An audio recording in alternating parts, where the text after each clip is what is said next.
Hello दोस्तों, नमस्कार। चलिए हम आज 2018 का क्वेश्चन सॉल्व करते हैं, क्वेश्चन बैंक का। ठीक है, ये क्वेश्चन है, देख लीजिए। दिख रहा है क्वेश्चन आपको? देखिए, a short column of 20 centimetre external diameter and 15 centimetre internal diameter when subjected to a load, the stress measurement indicates that stress varies from 150 mega newton per metre square compressive at one end and to 25 meganewton per meter square tensile at other end. Calculate load and eccentricity. ठीक है, देखिए question अगर हिंदी में समझे तो ये है कि एक शॉर्ट कॉलम है। ठीक है, कॉलम तीन प्रकार का होता है, एक होता है long column, medium column, short column. वो आगे जाएंगे तो बताएंगे आपको। कॉलम चैप्टर लास्ट में है, ठीक है, वहाँ हम बताएंगे इसी सब्जेक्ट में लास्ट में एक चैप्टर है कॉलम चैप्टर, ठीक है, वहाँ बताएंगे। चलिए यहाँ पर समझते हैं। तो जिसका एक्सटर्नल डायमीटर क्या आता है 20 है और इंटरनल डायमीटर 15 है। मतलब बाहर वाला जो डायमीटर है वो 20 है और अंदर वाला डायमीटर 15 है। मतलब इस तरह का स्ट्रक्चर है। ठीक है, और उस पर जब एक लोड, उस पर क्या है, एक स्ट्रेस दे रहा है ना, मतलब लोड दे रहे हैं तो स्ट्रेस आएगा और उस स्ट्रेस को मेजर कर रहा है। एक मशीन है जो कि उसको क्या कर रहा है, मेजर कर रहा है। और वो बता रहा है कि स्ट्रेस जो है ना 150 mega newton per metre square से कंप्रेसिव है एक इंच पर, और दूसरे इंच पर क्या है, वो वेरी कर रहा है। दूसरे इंच पर जा रहा है तो 25 हो रहा है। मतलब एक इंच पर जो है 150 mega newton per metre square है और दूसरे इंच पर कितना है, 25 है। कितना है, 25 mega newton per metre square है। ये बता रहा है दूसरे इंड पर, मतलब एक इंड इधर एक इंड इधर। तो इधर बता रहा है 150, इधर 25 है। ठीक है, बताएंगे फोटो में। ठीक है, फिलहाल समझते हैं। उसके बाद बोला कि बताइए कि लोड कितना लग रहा था। ऐसा अगर स्ट्रेस आ रहा था तो लोड की वजह से नहीं, ऐसा स्ट्रेस आ रहा था, वेरी कर रहा था। ये जो स्ट्रेस है किस पर डिपेंड करता है, लोड पर। क्योंकि फोर्स पता है कि स्ट्रेस बराबर होता है force into area, sorry force upon area. तो फोर्स डायरेक्टली प्रोपोर्शनल टू होता है स्ट्रेस। फोर्स बढ़ेगा तो स्ट्रेस बढ़ेगा। ठीक है, और ये पता है। तो ये ऑब्वियस बात है, स्ट्रेस अगर घट रहा है या बढ़ रहा है तो लोड की वजह से हो रहा है। तो लोड कितना होगा। अच्छा, ये जो स्ट्रेस है वो इसेंट्रिसिटी पे भी डिपेंड करता है। इसेंट्रिसिटी जो है आपका, है ना, ई वाला, वो जितना ज़्यादा होगा, है ना, जितना क्या होगा, ज़्यादा होगा, स्ट्रेस उतने ज़्यादा होगा, बेंडिंग स्ट्रेस उतने ज़्यादा होगा। ठीक है, और जितना वो कम होगा, बेंडिंग स्ट्रेस उतना ही कम होगा, है ना। तो ये तो बेसिक से रूल है कि जितना दूर हम लोड, जैसे मान लीजिए यहाँ लगाना था, यहाँ लगा दिए, पहले यहाँ लगाना था, यहाँ लगा दिए, तो वैसे बात है यहाँ से ये वाला लोड का जितना इफेक्ट होगा उससे ज़्यादा इसका इफेक्ट होगा, है ना। इससे ज़्यादा बेंडिंग होगा, इससे कम बेंडिंग होगा। ठीक है, तो चलिए शुरू करते हैं इसी कॉन्सेप्ट को लेके, है ना, और देखते हैं कि क्वेश्चन कैसे सॉल्व होता है। ठीक है, सबसे पहले तो फिगर बनाना बहुत जरूरी है ना। फिगर बनाइए तो अच्छा समझ में आ जाएगा। एलिवेशन प्लान जो बनाना बनाइए, लेकिन बनाइए। ठीक है, हम दोनों बना देते हैं आपके लिए। ठीक है, ये है एलिवेशन और इसका एक, चूंकि ये आपका डायमीटर दिया हुआ है तो ऑब्वियस बात है सर्कुलर ही होगा, दूसरा कुछ सोच ही नहीं सकते हैं, है ना। कुछ इस हिसाब से है। ठीक है, देखिए ये आपका जो है, ये एक्स एक्सिस है, दिख रहा है, ये एक्स एक्सिस है, ये वाई एक्सिस है। ठीक है, ये आउटर डायमीटर दिया हुआ है आपका कितना दिया हुआ है, 20 सेंटीमीटर। और जो ये इनर डायमीटर है, ये वाला, ये वाला और ये वाला इनर डायमीटर, ये है 15। कितना है, 15 है। ठीक है, बस ये बेसिक सा इन्फॉर्मेशन है और तो ज़्यादा कुछ अभी फिलहाल नहीं। हाँ, लोड वोड सब दिया है, स्ट्रेस सब। देखिए जो सिग्मा मैक्स है ना, दिया गया है, सॉल्यूशन दिया है आपको, बता दिए कि जो डी है, कैपिटल डी, वो दिया है 20 सेंटीमीटर। स्मॉल डी जो है वो 15 सेंटीमीटर। और जो दिया हुआ है सिग्मा मैक्स, है ना, क्योंकि स्ट्रेस दिया हुआ है बेस पर तो मैक्स ही होगा, वो कंप्रेसिव नेचर का है। तो ये दिया हुआ है आपको 150 mega newton per metre square. याद रखिएगा कि 150 mega newton per metre square को हम Newton per m m square भी कहते हैं। ठीक है, मतलब ये दोनों बराबर होता है। कनेक्शन से 1 mega newton per metre square बराबर होता है 1 Newton per m m square. इसको आप सॉल्व कर लीजिएगा। ठीक है, देखिए सबसे पहले क्या करना होगा, ये दिया हुआ है और एक दिया हुआ है मीन वाला। ठीक है, क्योंकि टेंसाइल है तो वो भी दिया हुआ है 25। कितना दिया हुआ है, 25 mega newton per metre square. ये समझना पड़ेगा। ठीक है, और ये हो गया आपका 25 newton per m m square. Unit change कर लिए। ठीक है, तो ये मीन दिया हुआ है किस नेचर का, ये कंप्रेसिव नेचर का है और ये क्या है, टेंसाइल नेचर का है। ठीक है, ये क्या है, टेंसाइल नेचर का है। ठीक है, लेकिन और पता है कि ऑब्वियस बात है, टेंसाइल नेचर का है तो वो मिनिमम में ही होता है टेंसाइल, मैक्सिमम में कभी टेंसाइल नहीं होगा, वो हमेशा कंप्रेसिव में होगा। तो वहाँ लिखा भी है कंप्रेसिव लिखा हुआ है तो सिग्मा मैक्स दिया बस, और टेंसाइल लिखा है तो सिग्मा मिन दिया हुआ। ऑब्वियस बात है क्योंकि मिनिमम में ही टेंसाइल होता है, कम मतलब टेंसाइल ही होगा ऐसा नहीं कह रहे हैं, टेंसाइल भी होता है कंप्रेसिव होता है मिनिमम, क्योंकि वो डी पर सिग्मा डी के वैल्यू पर डिपेंड करता है कि वो सिग्मा बी से बड़ा है छोटा है। अगर सिग्मा डी का वैल्यू सिग्मा बी से बड़ा होगा तब तो वो कंप्रेसिव होगा, लेकिन यदि छोटा हो जाएगा, सिग्मा डी का वैल्यू सिग्मा बी से छोटा हो जाएगा तो पोटेंशियल हो जाएगा, है ना। तो वो सिर्फ और सिर्फ मिनिमम केस के केस में ही होता है। मैक्सिमम वाला केस में हमेशा कंप्रेसिव ही होगा, क्योंकि वहाँ एड ही होना है, हमेशा जोड़ते ही हैं, है ना। तो जब जोड़ेंगे तो ऑब्वियस सी बात है कि वो हमेशा कंप्रेसिव होगा। ठीक है, कोई दिक्कत? चलिए आगे बढ़ जाते हैं। ठीक है, आगे बढ़ते हैं। ये सब दिया हुआ था पहले, देख लिए। अब ना, अब सॉल्यूशन करते हैं।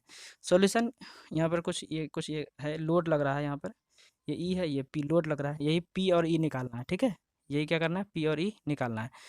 ठीक है, सबसे पहले तो यहाँ देख लेते हैं कि एक हम जानते हैं सिग्मा मैक्स बराबर, एक फार्मूला हम सब जानते हैं क्या होता है, sigma B plus sigma D, ये हम सब जानते हैं ये फार्मूला। ठीक है, सिग्मा मैक्स दिया हुआ है 150 दिया हुआ है, सिग्मा बी बराबर होता है पी बाय ए होता है ना, प्लस ये एम बाय जेड होता है ना। और सर्कुलर सेक्शन है तो जेड एक्स एक्स निकालिए चाहे जेड वाई वाई निकालिए, उससे कोई फर्क नहीं पड़ता है, क्योंकि बराबर ही होता है दोनों एक्सिस के अबाउट। देख लिए यहाँ पर सब चीज़ देख लिए। अब यहाँ से हम आगे बढ़ते हैं। देखिए 150 है, ठीक है, इसको थोड़ा देख लेते हैं। 150 दिया हुआ था, पी पी नहीं है दिया है, ए दिया हुआ है, चूँकि इसका साइज़ दिया हुआ है ये, तो पाई बटा 4 200, ये लिख लीजिए 200 का स्क्वायर माइनस 150 का स्क्वायर। ठीक है, और प्लस इधर जो दिया हुआ है आपका एम बाय जेड, एम मतलब P into E bye Z, जो है जेड का क्या है, पाई बटा 32, अभी जस्ट लिखे हैं, डी पर 4, डी मतलब 200 है ना, ये 150 है, स्मॉल डी बाय 200। ठीक है, ये 4 है। ठीक है, अब जब इसको आप सॉल्व करते हैं, ठीक है, देखिए क्या आता है। देखिए जब इसको सॉल्व कीजिएगा ना तो ये आएगा 7.27 इंटू 10⁻⁻5p। ठीक है, जिसको सॉल्व करोगे तो 1.86 इंटू 10⁻⁻6 पी ई आता है। इधर 150 है, इसको थोड़ा सा इसको अरेंज कर लेते हैं, है ना। इसको क्या करते हैं, अरेंज कर लेते हैं। तो अरेंज करिएगा तो ये हो जाएगा आपका, ये देख लीजिए, अरेंज कर दिए ये इक्वेशन। अच्छा 100 दिया हुआ था, 150 दिया हुआ है। ठीक है, चलिए 150 दिया हुआ था तो हम वो लिख दिए। अब देखिए नेक्स्ट जो है आपका, नेक्स्ट ये लिखा गया, कोई दिक्कत? नेक्स्ट अगेन अगेन आपका सिग्मा मीन है, सिग्मा मीन भी फार्मूला जानते हैं, sigma D minus sigma B. तो सिग्मा मीन दिया हुआ है 25।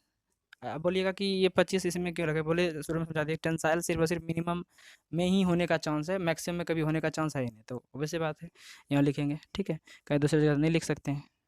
ठीक है, और ये हो जाएगा एम बाय जेड, तो यहाँ भी वही पी 5/4। ठीक है, देख लीजिए 200 square 150 square minus P into E by 5/32, same ही हो जाएगा।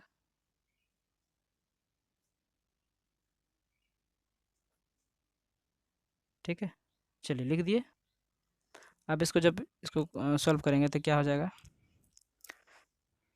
वही इसका तो वही जगह 7.27 10⁻⁻5p माइनस इसका क्या हो जाएगा, इसका भी हो जाएगा 1.86 इंटू 10⁻⁻6 पी ई हो जाएगा, ये बस 25 हो जाएगा। इसको सीधा कर लीजिए 7.2, अच्छा देखिए सर नहीं दिख रहा होगा, देखिए 7.27 to 10⁻⁻5p minus 1.86 10⁻⁻6 P E बराबर 25। ठीक है, ये इक्वेशन 2 हो गया। ठीक है, अब देखिए ये इक्वेशन 2 हो गया, इस दोनों इक्वेशन को सॉल्व करेंगे। ठीक है, देखिए इक्वेशन एक यहाँ है, एक इक्वेशन यहाँ, इस दोनों को क्या करेंगे, सॉल्व करेंगे। तो सॉल्व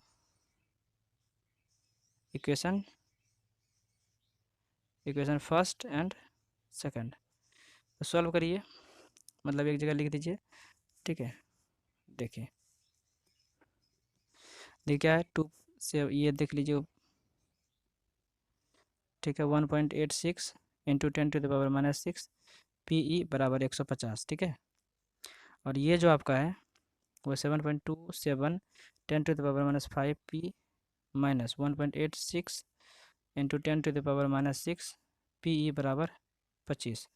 फाइनली जब इसको सॉल्व करके ये कट जाएगा, ये क्या हो जाएगा, जुट जाएगा, तो ये 14 हो जाएगा 54 इंटू 10⁻⁻5 P, इधर हो जाएगा 175, तो P बराबर हो जाएगा 175 बटा 14.54 इंटू 10⁻⁻5। फाइनली इसको जब सॉल्व कीजिएगा देखिए इसका क्या आंसर आता है। देखिए यहाँ पर जब इसको सॉल्व किए दिए 1203.57 किलोन्यूटन आया इसका P, ठीक है, P निकल गया। अब क्या निकालना है, अब निकालना है हमको, अब निकालना है E, ठीक है। क्या निकालना है, E तो और आसान से निकल जाएगा इसी इक्वेशन में। इसी इक्वेशन को एक बार और लिखेंगे, साइन चेंज कर देंगे, ठीक है, E निकल जाएगा। तो हम, मेरे पास जगह नहीं है फिलहाल यहाँ, हम यहाँ पर बनाते हैं, ठीक है। आप थोड़ा समझिएगा, ठीक है। देखिए ये ना 7.27 P मतलब इंटू 10⁻⁻5 P, ये प्लस 1.86 इंटू 10⁻⁻6 PE बराबर 150 ही है, और 7.27 इंटू 10⁻⁻5 P माइनस 1.86 10⁻6 PE बराबर 25, यही है। अब बस साइन चेंज करना है, यहाँ माइनस कर दो, यहाँ प्लस कर दो, यहाँ माइनस कर दो, ये अब की बार कैंसिल हो जाएगा। अब की बार ये दोनों जुटेगा, है ना, तो ये दोनों जब जुटेगा तो ये कितना हो जाएगा, मतलब ये हो जाएगा 3.72 इंटू 10⁻⁻6 PE बराबर, इसको घटाइएगा तो हो जाएगा 125, फिर PE बराबर लिखिएगा 125 बटा 3.72 इंटू 10⁻⁻6। जब इसको सॉल्व कीजिएगा तो फाइनली, और इसको सॉल्व कर लीजिए थोड़ा सा, ठीक है। चलिए देखिए इतना आ गया ये PE का वैल्यू। अब चूँकि हमको E चाहिए सिर्फ, तो यहाँ पे P का वैल्यू रख देंगे पीछे, यहाँ देखिए निकाले हैं 1200 वाली, ये वाला ये वैल्यू रख देंगे, ठीक है। तो सीधा हम E बराबर लिखते हैं 33, ये P नीचे चल जाएगा ना, उसका वैल्यू डायरेक्ट रख देते हैं, ठीक है। 33 60 21 50.54, ठीक है, ये है। और इसका देखिए वैल्यू यहाँ कितना है, यहाँ देखिए ये वाला है ना, ये वाला रख दीजिए, ठीक है, क्योंकि न्यूटन वाला सब वैल्यू रखना है। देखिए यहाँ पर क्या है, 120 35 76.34।